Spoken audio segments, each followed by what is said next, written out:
अस्सलाम वालेकुम, मैं हूं फ़ारूक बलोच, बिज़नेस जर्नलिस्ट समार डिजिटल। जब आपके बच्चे का स्कूल में तालीमी साल ख़त्म होता है तो उसको एक रिपोर्ट कार्ड दिया जाता है जिस पे उसकी पूरे साल की कारकर्दगी दर्ज होती है। यानी किस एरिया में अच्छा परफॉर्म किया, किस में बुरा परफॉर्म किया, जो टारगेट्स थे अचीव किए या नहीं किए, इनफैक्ट पास हुआ या फ़ेल। बिल्कुल इसी तरह जब हुकूमत का माली साल ख़त्म होता है तो वो भी अपना रिपोर्ट कार्ड आवाम के सामने पेश कर देती है। तहरीक-ए-इंसाफ़ हुकूमत का तीसरा माली साल 30 जून को कंप्लीट हो रहा है और इसका रिपोर्ट कार्ड, जिसको इकोनॉमिक सर्वे ऑफ पाकिस्तान कहते हैं, आज जारी कर दिया गया है। इस पर नज़र डालने से पहले हम ये देखते हैं कि जब ये हुकूमत बनी थी 3 साल पहले, इसको सबसे बड़ा मसला क्या था, क्योंकि उसी तनाजुर में हम इसकी जो कारकर्दगी है उसका फिर जायज़ा लेंगे। 2018 में जब तहरीक-ए-इंसाफ़ ने हुकूमत संभाली तो जो सबसे बड़ा चैलेंज था उसके लिए वो ट्विन डेफिसिट्स था, यानी दोहरा खसारा। एक तरफ बैरूनी खसारा जो करंट अकाउंट डेफिसिट कहलाता है और दूसरी तरफ बजट डेफिसिट था। करंट अकाउंट बेसिकली हुकूमत का एक एक्सटर्नल अकाउंट होता है जिसमें दुनिया भर से जो हमारी डॉलर ट्रांजैक्शंस होती हैं वो रिकॉर्ड की जाती हैं। यानी मुल्क में कितने डॉलर आए, मुल्क से कितने डॉलर बाहर गए, इसका हिसाब किताब जो है उसको करंट अकाउंट कहते हैं।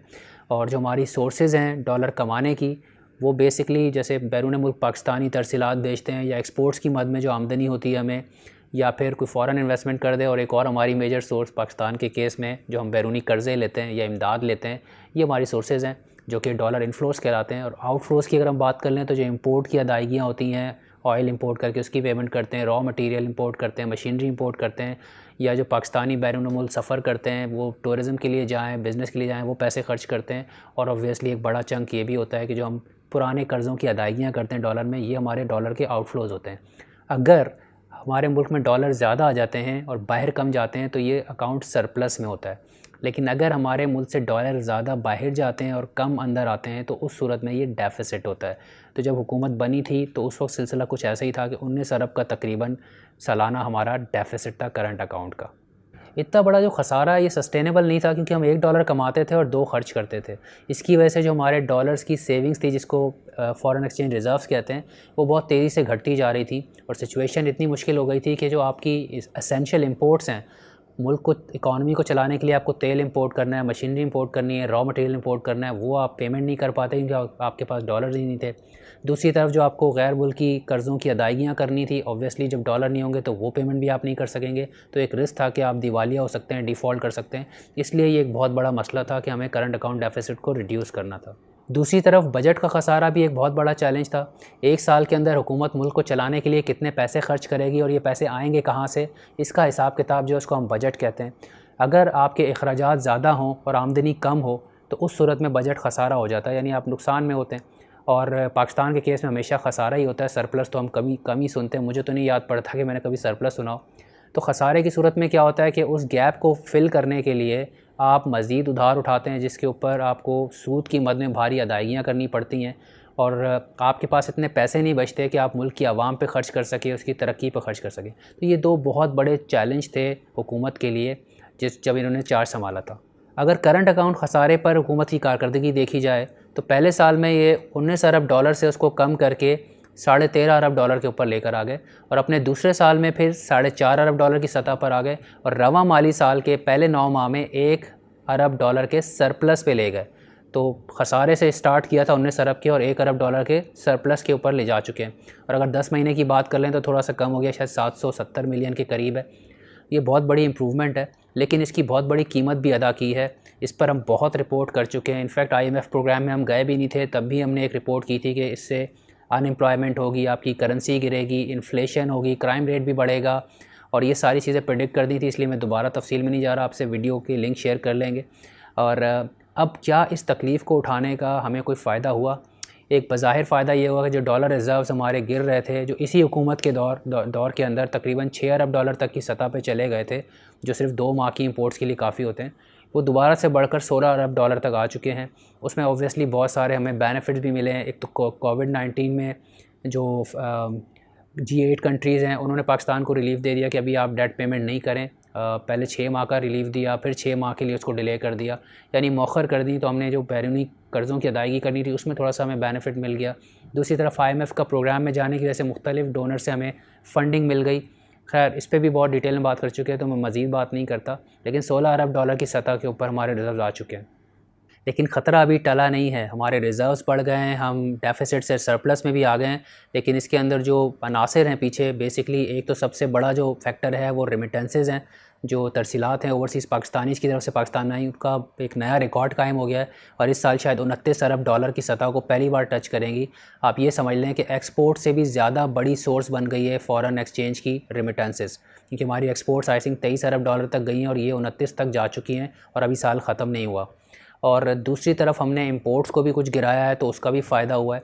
लेकिन ये जो अभी 10 माह का सरप्लस है, जिसको हुकूमती नुमाइंदे बहुत ही ज़्यादा पॉजिटिव वे में आपके सामने प्रेजेंट कर रहे हैं, इसको अगर आप बारीकी से देखें इस 10 माह को, तो जो पहले 5 माह थे उसमें हमारे पास सरप्लस था अच्छा खासा, उसी की वजह से अभी 10 माह की सतह पे भी सरप्लस में नज़र आ रहा है। लेकिन जो पिछले 5 माह हैं, जो कि लेटेस्ट डेटा है, उन 5 माह के अंदर हमें तिजारती ख़सारा नज़र आया है, करंट अकाउंट का भी डेफिसिट नज़र आया है। ये अच्छा साइन नहीं है, क्योंकि अभी इकॉनमी 3.9% से ग्रो की है बहरहाल, विच इज़ रियली सरप्राइजिंग, क्योंकि शायद अंदाज़ा 2% का था, टारगेट से ज़्यादा बेहतर अचीव किया इन्होंने, 3.9% पे आ गए।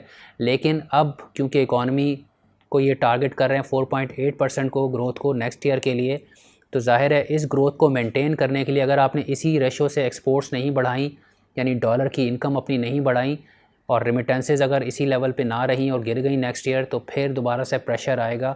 और क्योंकि मैंने बताया कि पिछले 5 माह में हम डेफिसिट्स में हैं, तो अगर ये डेफिसिट का सिलसिला दोबारा शुरू हो गया तो हो सकता है हम वहीं पे खड़े हों जहां हम 3 साल पहले थे।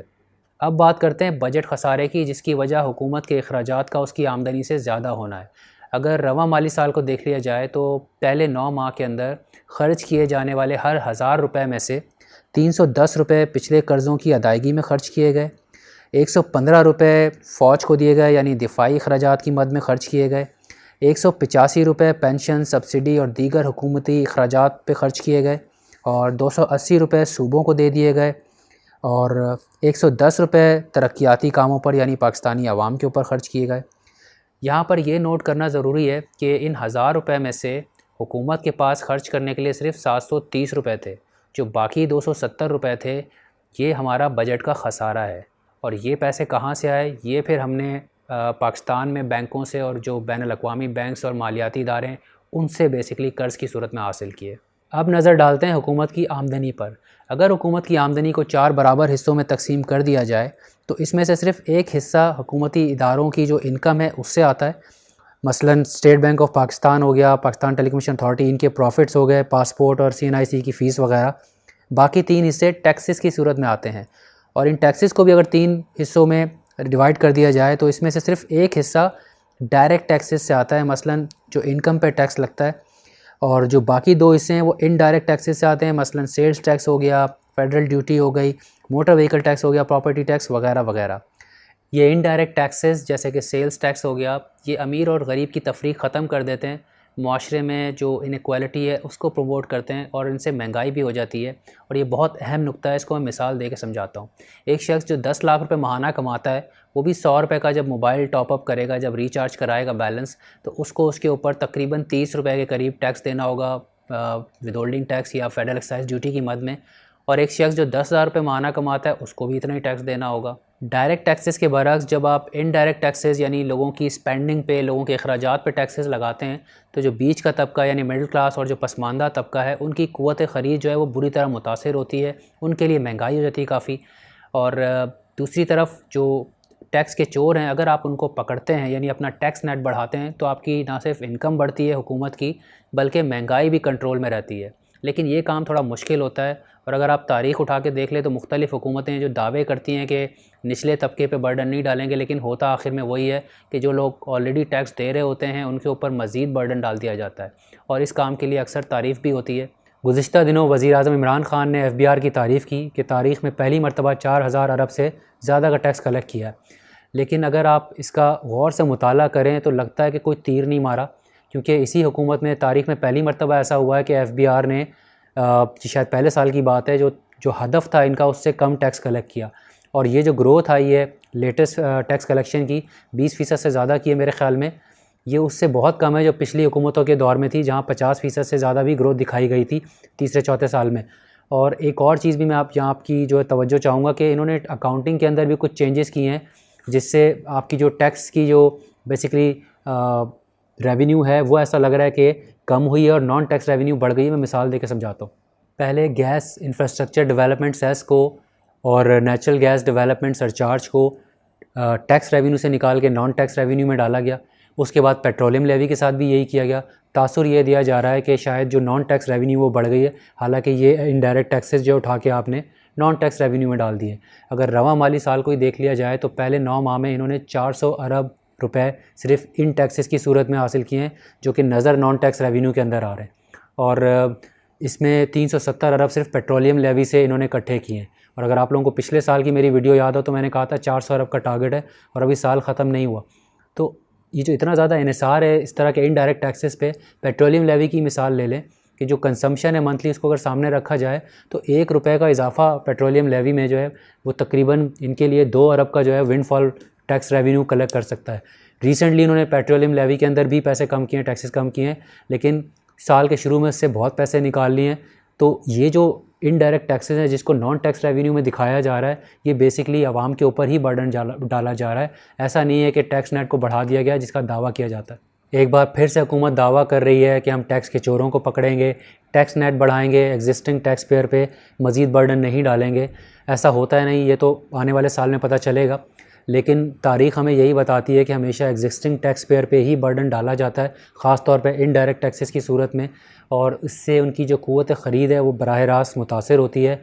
उनके लिए इन्फ्लेशन भी हो जाती है और वो महंगाई को कोप अप नहीं कर पाते।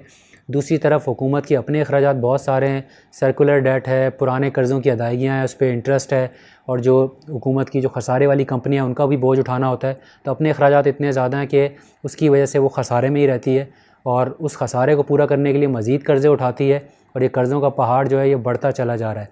और अगर आप तारीख़ उठा के देखें तो हर आने वाली हुकूमत जो है वो पिछली हुकूमत से जो कर्ज़ों का पहाड़ लिया होता है, जो एक अमाउंट होता है, उसको डबल करके चली जाती है। और मौजूदा हुकूमत के 3 साल में ये तकरीबन टारगेट 50% तक ऑलरेडी पूरा हो चुका है, क्योंकि उन्होंने 50% कर्ज़े बढ़ा दिए हैं। तो ये तहरीक इंसाफ का रवा माली साल का रिपोर्ट कार्ड था। या मैं एक डिस्क्लेमर दे दूं आपको कि ये जो मैंने आदाद व शुमार आपसे शेयर किए हैं ये 9 महीने के बेस पर हैं और ये प्रोविजनल स्टैटिस्टिक्स हैं, ये चेंज हो सकती हैं, इसलिए जो रेशोज़ मैंने अप्लाई किए हैं वो भी चेंज हो सकते हैं जब साल पूरा होगा तो। लेकिन अभी जो हुकूमत के 9 महीने के आदाद व शुमार हैं उसके मुताबिक यही चीज़ें हैं जो मेरे समझ में आई, मुझे लगा आप तक बता दी जाए। ये कारकर्दगी अच्छी थी बुरी थी ये फ़ैसला मैं आप पे छोड़ता हूँ। अगर ये वीडियो आपको अच्छी लगी, समझ में आई है, तो ज़रूर दूसरों से शेयर करें ताकि लोगों को अंदाज़ा हो, पता चले कि हमारी हुकूमत जो है वो किस तरह से अपने मामलात चला रही है, कहाँ पे प्रॉब्लम्स हैं और कहाँ अच्छी परफॉर्मेंस है। आपसे जल्द दोबारा मुलाकात होगी। अपना ख्याल रखिएगा। अल्लाह हाफ़िज़।